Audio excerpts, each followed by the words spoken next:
Selamat pagi anak-anak. Bagaimana kabar kalian pagi hari ini? Sehat selalu ya dan tetap semangat dalam mengikuti pembelajaran. Hari ini kita sudah memasuki tema yang baru, yaitu tema 5, mengenai menumbuhkan sikap menghargai jasa pahlawan. Subtema 1, pembelajaran 1 dan 2. Sebelum kalian mengikuti pembelajaran, sebaiknya kalian berdoa terlebih dahulu ya. Berdoa mulai.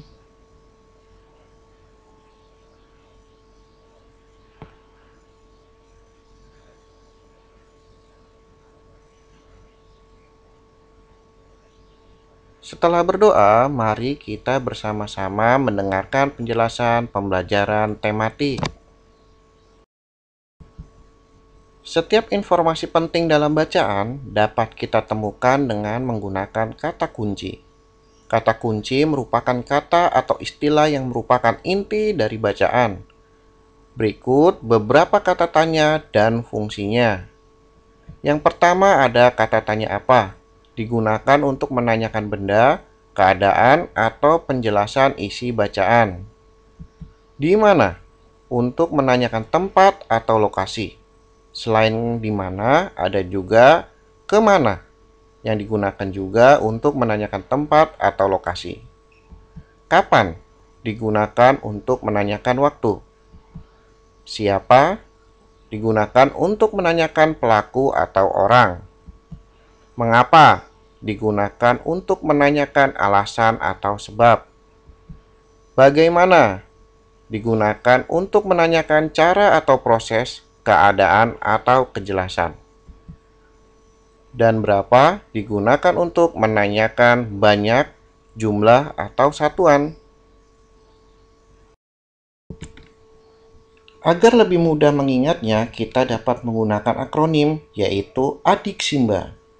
A digunakan untuk kata tanya apa, D digunakan untuk kata tanya di mana, K digunakan untuk kata tanya kapan, C digunakan untuk kata tanya siapa, M digunakan untuk kata tanya mengapa, dan B digunakan untuk kata tanya bagaimana dan berapa. Jawaban dari setiap pertanyaan yang kita temukan dalam bacaan dapat disajikan secara tersurat maupun tersirat. Jawaban yang tersurat adalah jawaban yang tertulis jelas pada kalimat-kalimat yang ada pada teks bacaan.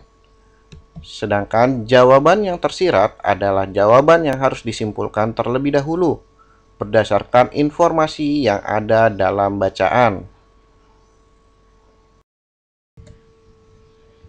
Menghormati guru. Guru adalah orang tua kalian di sekolah.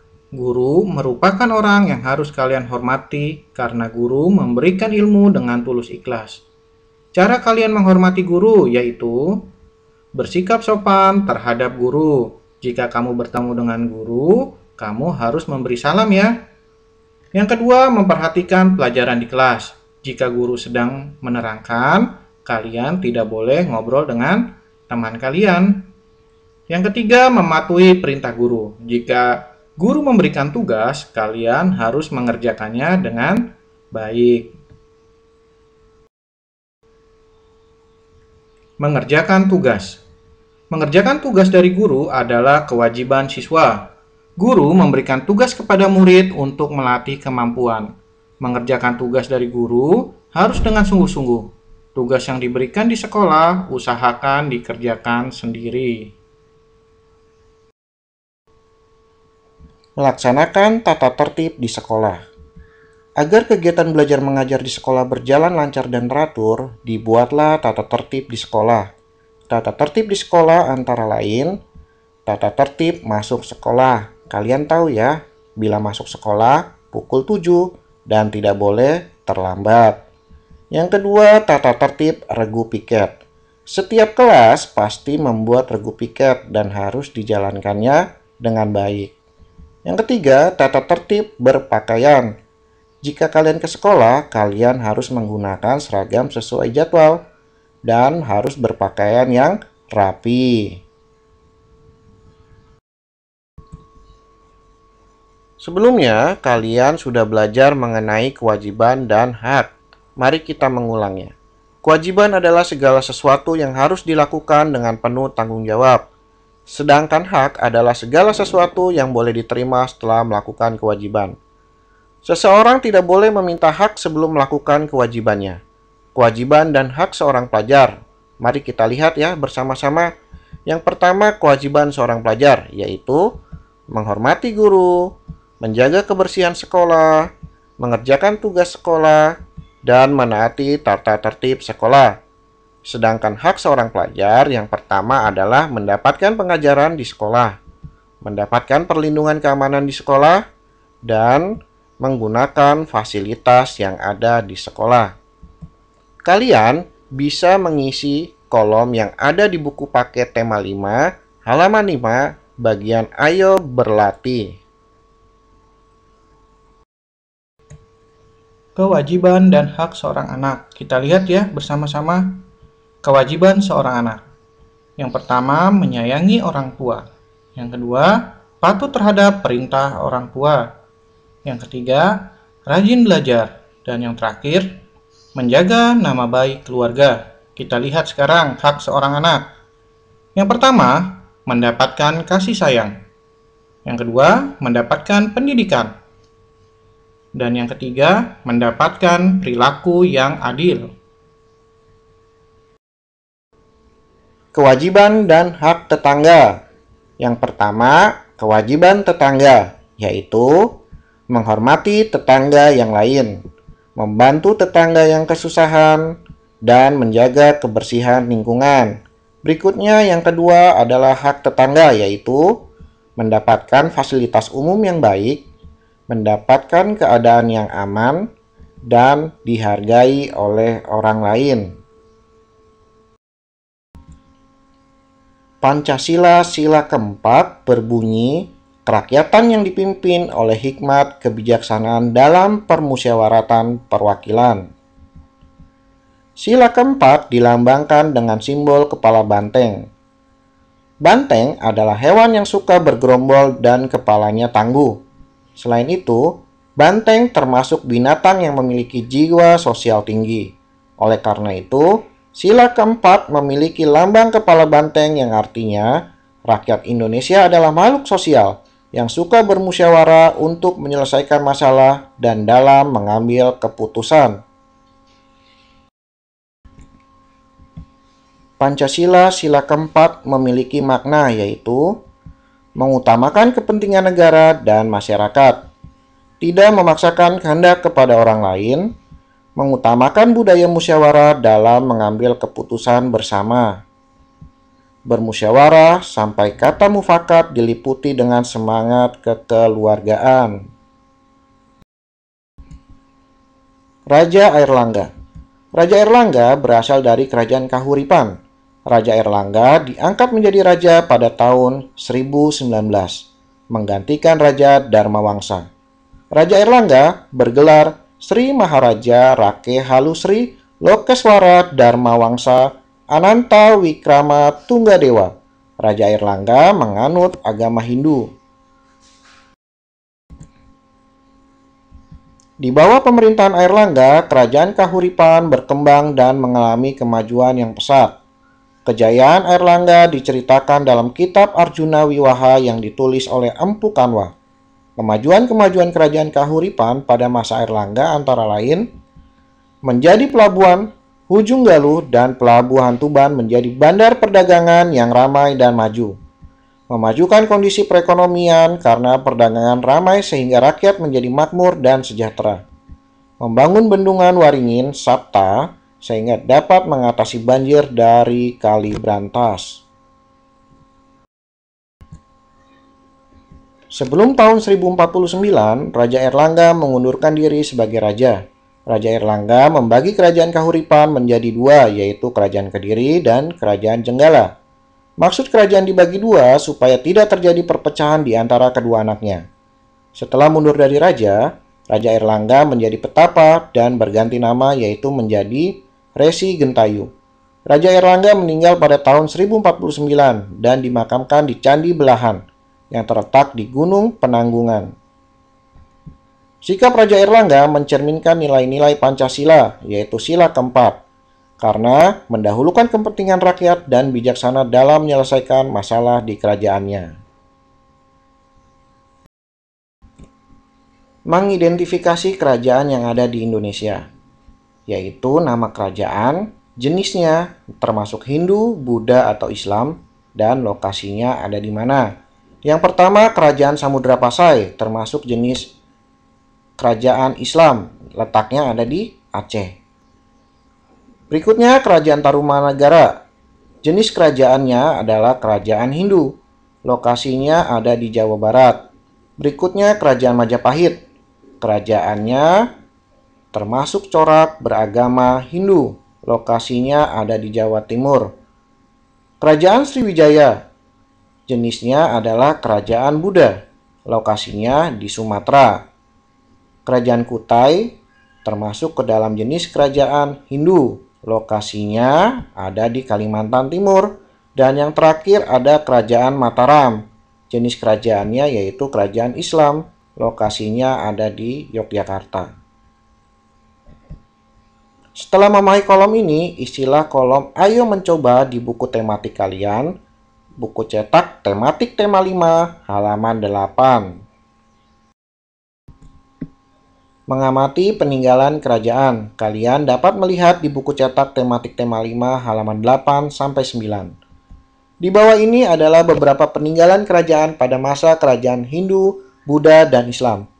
Peninggalannya berupa benda-benda bersejarah, pemikiran, dan nilai-nilai perjuangan yang menjadi motivasi bangsa Indonesia. Berikut peninggalan kerajaan pada masa kerajaan Hindu, Buddha, dan Islam, antara lain Prasasti Telaga Batu. Prasasti Telaga Batu adalah peninggalan dari kerajaan Sriwijaya yang ditemukan di wilayah Palembang di tahun 1935. Prasasti ini secara umum berisi kutukan bagi siapapun yang berani melakukan tindakan kejahatan di wilayah Sriwijaya, juga untuk mereka yang tak taat pada aturan. Prasasti Yupa. Yupa adalah batu tugu peninggalan kerajaan Kutai.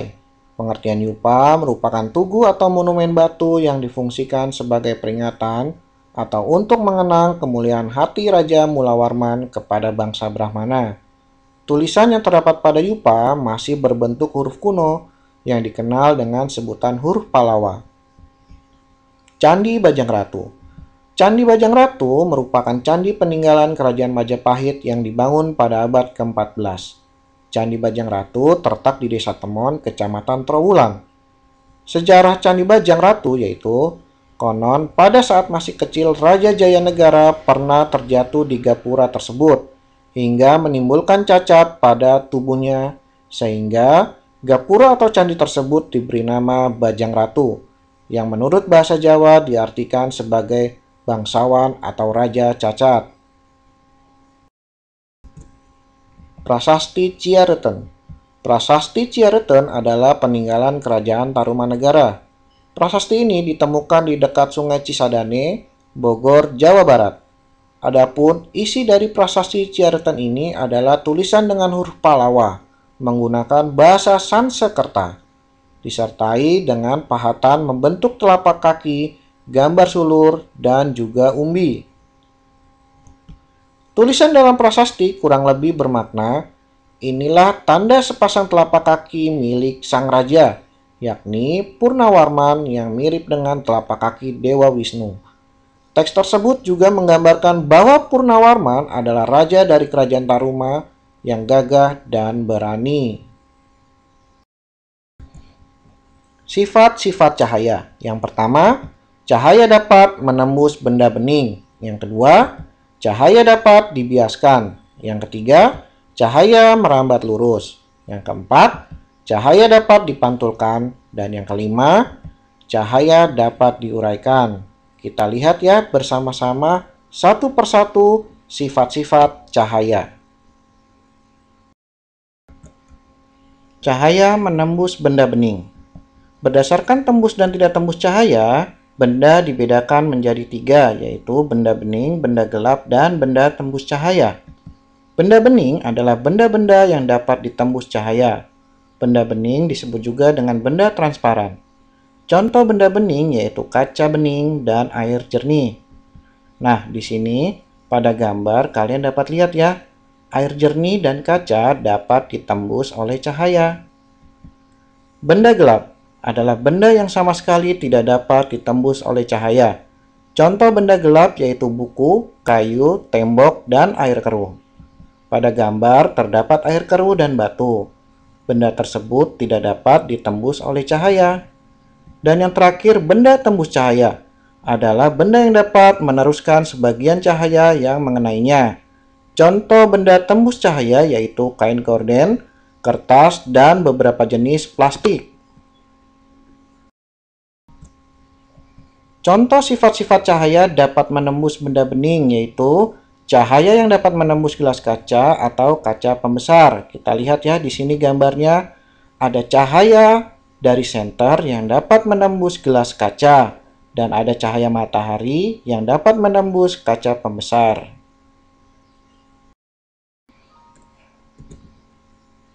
Cahaya dapat dibiaskan. Pembiasan cahaya adalah pembelokan berkas cahaya jika berkas cahaya melewati dua medium tembus cahaya yang berbeda kerapatan. Pembiasan cahaya dimanfaatkan manusia dalam pembuatan berbagai alat optik.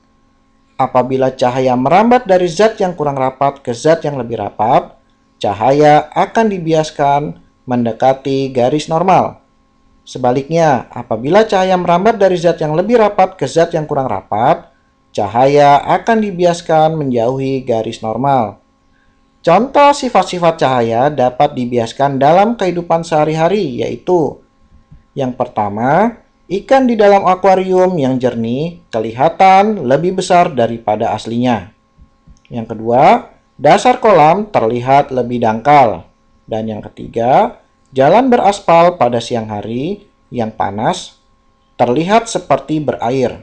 Kejadian itu disebut fata morgana. Cahaya merambat lurus. Contoh sifat-sifat cahaya merambat lurus. Yang pertama, cahaya matahari yang masuk melalui celah pada ruangan sehingga tampak jelas berkas cahaya memancar berbentuk garis lurus. Yang kedua, cahaya lampu senter diarahkan pada ruangan yang gelap. Berkas cahaya yang terbentuk akan merambat lurus. Cahaya dapat dipantulkan. Pemantulan atau pencerminan adalah proses terpancarnya kembali cahaya dari permukaan benda yang terkena cahaya. Cahaya dapat dipantulkan melalui benda yang datar, misalnya cermin datar.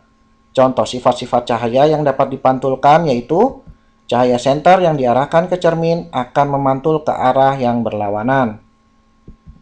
Nah, di sini kamu bisa lihat ya contoh gambarnya.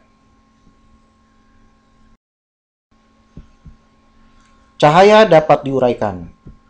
Pernahkah kalian bermain gelembung dari sabun? Apabila gelembung sabun dilihat di bawah cahaya matahari, tampak warnanya bermacam-macam. Peristiwa ini merupakan bukti bahwa cahaya dapat diuraikan. Cahaya matahari yang kita lihat pada umumnya berwarna putih. Cahaya matahari tersusun atas banyak cahaya berwarna. Cahaya putih seperti cahaya matahari termasuk jenis cahaya polikromatik. Cahaya polikromatik adalah cahaya yang tersusun atas beberapa komponen warna. Cahaya putih tersusun atas spektrum-spektrum cahaya yang berwarna merah, jingga, kuning, hijau, biru, nila, dan ungu. Spektrum warna yang tidak dapat diuraikan kembali disebut cahaya monokromatik. Contoh peristiwa penguraian atau dispersi cahaya yang terjadi secara alami adalah peristiwa terbentuknya pelangi. Tanda tempo adalah tanda yang digunakan untuk menunjukkan cepat atau lambatnya sebuah lagu yang harus dinyanyikan. Berikut jenis-jenis tanda tempo. Yang pertama, tanda tempo cepat. Contohnya, allegro, allegretto, allegrissimo, presto, prestissimo, dan vivace. Yang kedua, tanda tempo sedang. Contohnya, moderato, allegro moderato, andante, dan andantino. Yang ketiga, tanda tempo lambat. Contohnya, largo, largissimo, larghetto, adagio, grave, dan lento. Ukuran untuk menentukan tempo adalah beat. Beat adalah ketukan dasar yang menunjukkan banyaknya ketukan dalam 1 menit. Lagu Sorak-Sorak Bergembira merupakan lagu yang penuh semangat. Lagu ini menceritakan kegembiraan bangsa Indonesia setelah mencapai kemerdekaan yang diperjuangkan oleh pahlawan. Lagu Sorak-Sorak Bergembira berirama 4/4 yang artinya setiap birama terdiri dari 4 ketukan. Lagu ini menggunakan tempo allegro con fuoco yang artinya dinyanyikan dengan tempo cepat penuh semangat. Lagu Butet merupakan salah satu lagu daerah yang bertema perjuangan. Lagu ini menceritakan tentang seorang anak yang ditinggal pergi ayahnya ke medan perang untuk berjuang. Oleh sang ibu, anak tersebut diberi nasihat agar menjadi anak yang tangguh dan pintar. Lagu ini dinyanyikan dengan birama 4/4, yang artinya setiap birama terdiri dari 4 ketukan, dan menggunakan tempo andante, yang artinya dinyanyikan dengan berlahan-lahan. Setelah kalian memperhatikan pembelajaran tematik, saatnya kalian untuk berlatih soal, yaitu PPKN dan IPA. Kerjakan di buku PS tematik. Tulis soalnya ya. Sekarang latihan PPKN nomor 1 sampai 5 dan IPA ada di slide berikutnya.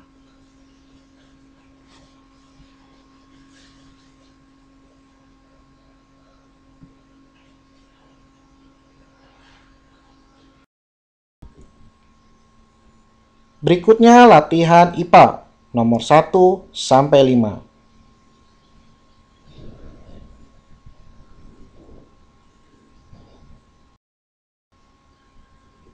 Sekian ya pembelajaran tematik kita hari ini. Sampai bertemu kembali di pelajaran tematik berikutnya.